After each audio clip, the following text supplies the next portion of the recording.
Now, let's come to our lecture part. And today we will going to study again the details that are from the technology transfer. So before directly going to the technology transfer, I welcome you all. A very good morning to all my dear students in this particular session of industrial pharmacy.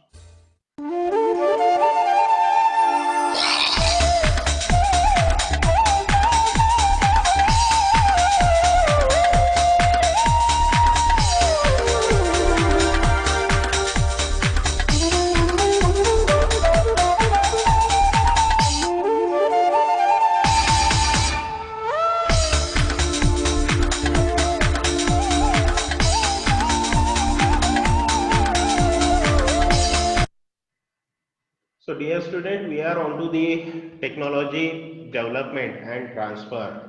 So that is the unit 2, and in which already we had gone through the GMP guidelines for the technology transfer. Today we will go through the quality risk management, that what the quality is, what the risk is, how to manage this, what the risk, what are the different types of risk, what are the different methods of assessment of these risk, and how to go for reduction of these risk. See, now whenever this particular term will come, risk, right, we used to say very proudly that we have to take the risk, right? But which kind of risk has to be taken? Again, that should be calculated one. Sometimes we may think that what will happen if I proceed with this, right? मेरा पैसा ही जाएगा, मेरा time ही जाएगा, isn't it?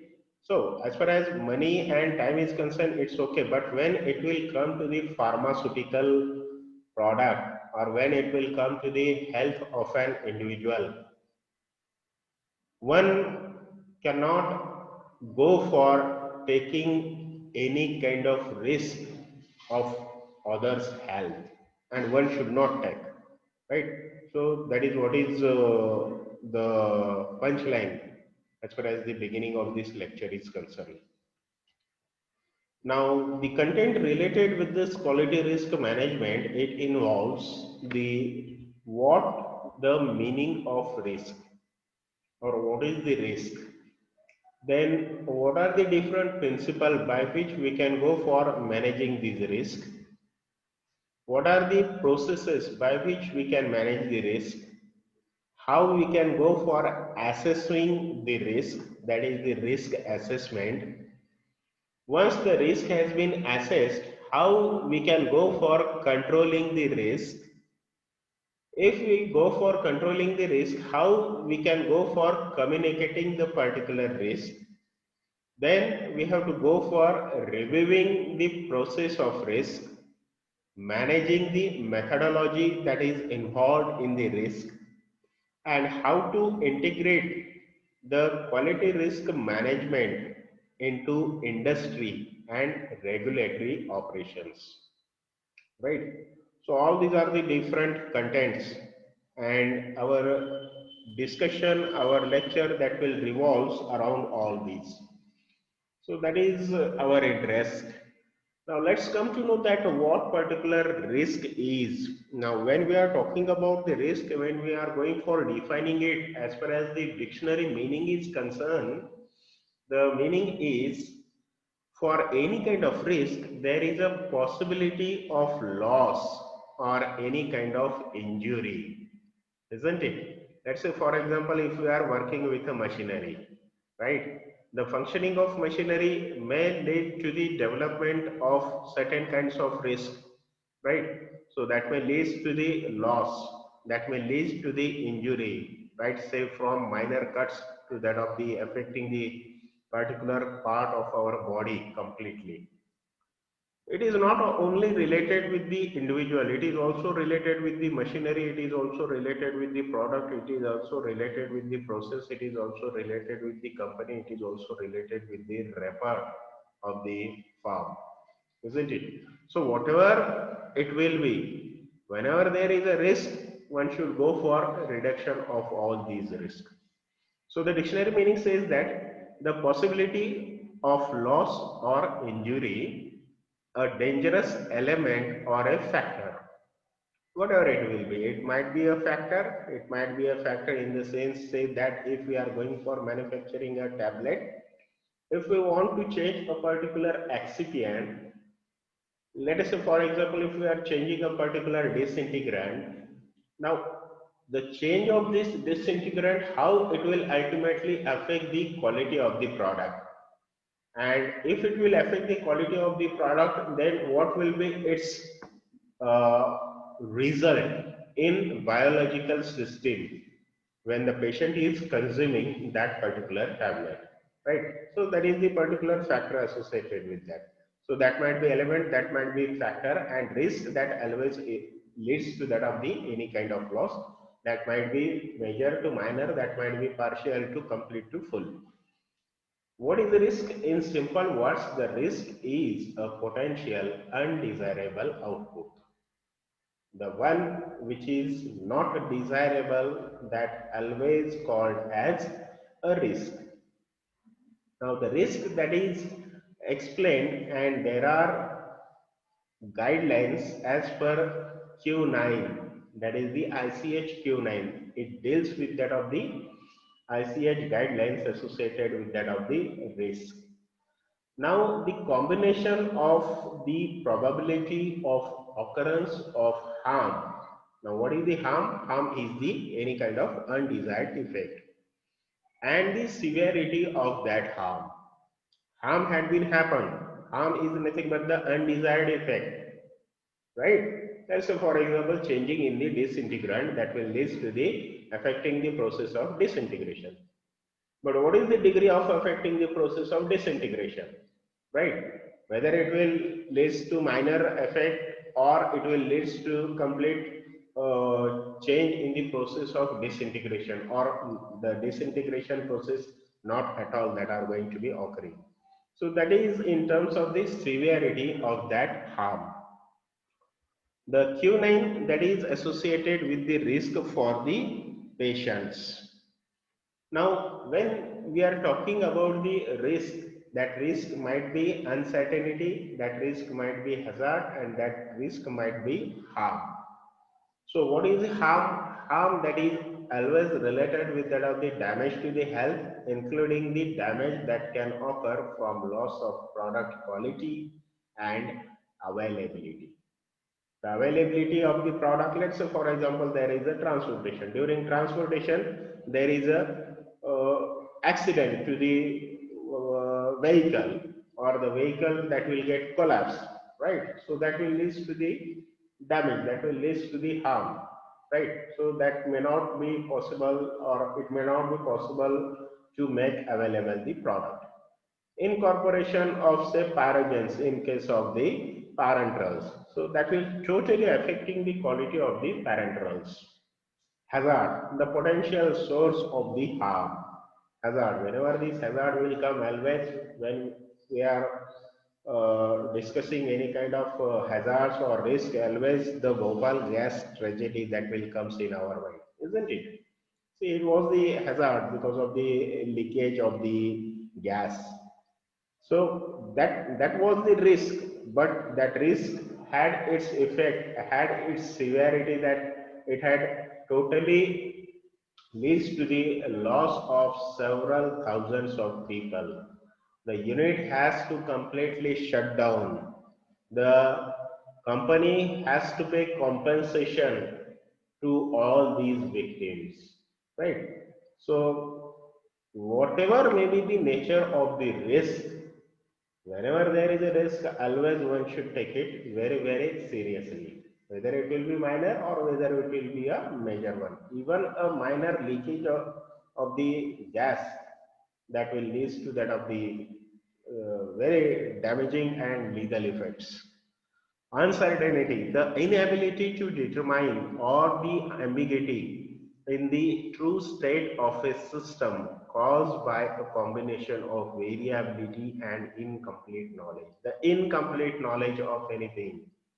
Always there is a phrase, always it is said that half knowledge is always dangerous, isn't it? Half knowledge is always dangerous. We know the historical mythological example of the Abhimanyu. Most of you are in the lockdown. You might have gone through the serial Mahabharata, isn't it? The mythological epic in which the Abhimanyu, he was not having the complete knowledge that how to get out of that Chakravyuh, right? He simply knows how to enter into that Chakravyuh, and he don't know how to come out. He was a very brave soldier, but unfortunately, because of the incomplete knowledge, he could not able to give his output, and he died in the that particular land of Kurukshetra, or say Hastinapur, right? So always we should have the complete knowledge of the things, so which will ensure the certainty. Otherwise, that will lead to the most of the uncertainty. The risk assessment. Risk assessment is what? Always, if any undesirable thing, any mishap, any hazard, any harmful, any uncertainty that will occur, in that case, there is a need to go for assessing all these things. And a careful assessment process has to be carried out. Now, what is the assessment? Assessment, it is a systematic process of organizing information to support a risk decision to be made within a risk management process. So that means the risk assessment, it is nothing but the managing the risk. What does it will contain? It consists of the identification of the hazard, right? What is the source? Why the hazard had been occurred? Whether there is a shortcut, electric, or there is a leakage, or there is a smoking, or there is a fire explosion, or there is a collision, what it is. And the analysis, one has to go for analysis that how it had been occurred, what was the security levels, how it had crossed the security levels, and evaluation of the risk associated with the exposure to those hazards. One has to go for careful evaluation, and further steps should be taken. The guidelines has to be prepared, the SOPs has to be prepared, so that the same kind of risk, same kind of hazard, that should not occur in the future. And that is important during case of any kind of technology transfer, or when we are going to be shifting a particular technology from sending unit to that of the receiving unit. So it is the duty of both sending unit as well as the receiving unit to pay attention to the risk and how to manage all these risks. Now, risk control is what? Risk control, that is the actions implementing the risk management decisions. One has to go for a reduction of the risk. Now, actions taken to eliminate or lessen the probability of occurrence of harm and severity of that harm. That is nothing but the risk reduction. What is risk reduction? The actions taken to eliminate or to lessen the probability of occurrence of harms and the severity of that harm. Risk review, review or monitoring of the output and results of the risk management process, considering if appropriate knowledge, the new knowledge and the experience that is having as far as the risk is concerned. Quality risk management, right? We have to go for managing the risk, but the risk management, it should be in such a way that it should give the quality output, it should give the quality product, it should give the quality process, it should give the quality benefits. A systematic process for the assessment, control, communication, and review of risk to the quality of the drug. We are the pharma people. Our concern that is associated with that of the drug and the quality of the drug. Now, if we have to go for measuring the risk, how one can go for measuring the risk? There is a formula. Risk is equal to probability multiplied by severity. Probability is represented by P, severity is represented by S. So what is the risk? A risk is the combination of probability of occurrence of harm and the severity of that harm. So it is revolving around the harm and severity as well as the probability of that harm. How probable, how frequently? the harm that is going to be occurring, and once it will occur, what is its severity. So that is the how many time it is going to be occurring and what is its severity. The multiplication of this that will give the risk level and its measurement. The risk can be quantified, the risk can be qualitative, right? How we can say qualitative, how we can say quantified. Let's say, for example, if any mishap will occur, if any hazard will occur, how many number of the cases of deaths. So that will particularly give the quantified effect.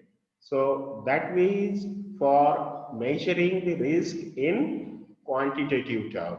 Let's say, for example, there is a probability of occurring 4 times and the severity that is at level 3, or say 100 number of people, or say 1000 number of people. This number that will give the quantification. And qualitative. Qualitative, what was the severity? Whether it was minor, whether it was major, whether it was moderate or acceptable or unacceptable. So that is to express the risk in terms of the qualitative terms. Now, why particularly this is important? The manufacturers, they must ensure their medical product do not place patient at risk due to inadequate safety, quality, of efficacy, isn't it? This is most important because say our product, these are not the luxurious products. These are the health related products, right? So the pharma manufacturers, they must ensure that their medical products, that might be tablet, that might be capsule, that might be any dosage form, that might be any kind of medical device, it should be free from that of the risk. Do not place the patient at risk due to inadequate safety, quality, and efficacy. Nowadays, we are using the mask, right? So what should be the quality of that mask? No doubt, it should be to protect oneself, but it should not be in such a way that it should make the people to have difficulty to breathe, isn't it? So again, that is say the quality of the mask. Efficacy, it should be effective. It should not allow to enter the particular pandemic virus COVID-19, and it should offer safety to that of the users. So this is just for example of this mask, as today it is very popular and every one of us we are using that one, but it is related with all the products, isn't it? That might be drug product, that might be medical devices.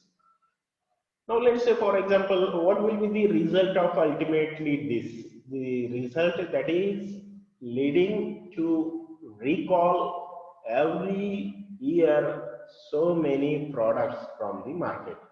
Many recalls every occurs, that will every year. The medicinal product manufactured with validated processes. Whatever the process, whatever the SOPs, whatever the guidelines are there, according to that, these products need to be produced. And once these are going to be produced, they should be evaluated, they should be tested, they should be validated for their specifications, for their effectiveness. Do in fact put patients at risk. If these are not validated one, if these are not standardized one, if these are not as per the norms, they will put the health of the patient at its risk. Now, as far as the demand of 21st century is concerned, so that is in relation with that of the good manufacturing practices, the GMP initiative. So that is initiated by all pharma companies. They had paid their attention to all these, and they are going to be adopting, and most had adopted the quality good manufacturing practices guidelines as per the ICH. So that is Q8, Q9 and Q10. All these are the guidelines. These are associated with the GMPs. So that is for integration of quality system and the risk management, right? We should get the quality as far as we should have the minimum risk. If no risk, that's always better. But if we cannot avoid the risk, because all these are the chemical entities, all the drugs, they will be having few indications, they will be having multiple side effects, adverse effects, and the toxic effects. So we cannot go for complete avoidance of the risk, but if it is there, its level should be such a minimum that it should not affect the health of an individual, health of the patient, health of the users. The regulatory agencies encourages the adoption of modern and innovative manufacturing technology, which are safe, which are effective, and which are giving the predictable results. All they require the pre-approval review, and that will be easier and faster one. The scientific analysis to address quality issues is required, especially those associated with the predictable or unidentifiable health risk. Now, what are the advantages of risk-based good manufacturing practices? As I said that most of the time we cannot go for complete avoidance. There is some kind of risk associated with every kind of product. Even though if you will go through the leaflet of any product, pharma product that you are consuming, that you are using for treatment purpose, you are going to find the number of risk associated in that, right from its administration, right from its dose, right? It will ultimately it is giving its effect. That might be pharmacological, that might be therapeutic, that might be toxic effect. So the systematic, scientific, and the data driven, and it reduces the subjectivity, because if we are following the good manufacturing practices, the GMP that will gives the rank risk, and there is a need to have the prioritization. Or let's say, for example, if the risks are there, we should go on prioritizing all these risks. What might be, or what might be the kind of risk, whether it is some minor headache, or whether it will be a minor nausea, or whether it will be having some effect onto some body part or tissues or organs, or if it will remain in case of individual, or if it will remain, or if it will going to be transferred to the next generation. So based on this severity, based on this, one should go for ranking the risk. Improves the decision making. So this ranking that will makes us to take a decision. If it is having, or if the product is having, say, some very minor headache or nausea, then, and if it is giving the benefit much more, then better to continue with such products. Identifies the most benefit to the patient. Yes, our interest is in case of benefit, our interest is in case of indications, because to get rid of illness, that is the ultimate aim, but provided that the risk that should be minimum. Means of building in quality, right? If more indications are there, if more benefits are there, definitely we are looking toward, we are thinking of getting the quality only, and everything that should have the proper documentation for improving the process of communication. That documentation might be at industry level, that might be at regulatory level, that might be at individual level. Let's say, for example, in case of the pictorial representation, graphical representation, or the leaflets, or the patient information leaflets, PILs, that is generally provided by the manufacturer along with products. Now, if next is the regulatory approaches. Now, the regulatory approaches that are at three different levels. That is, at the regulators level, they will evaluate the categories of the risk based on product, based on process, based on facility, based on the control to assess and mitigate the risk, and the quality system implementation. So the risk that is associated with product process facility that need to be controlled properly, it should be assessed properly, and the steps should be taken in order to mitigate or reduce or to completely nullify the risk. And the system should be developed in such a way that the quality system that is going to be implemented.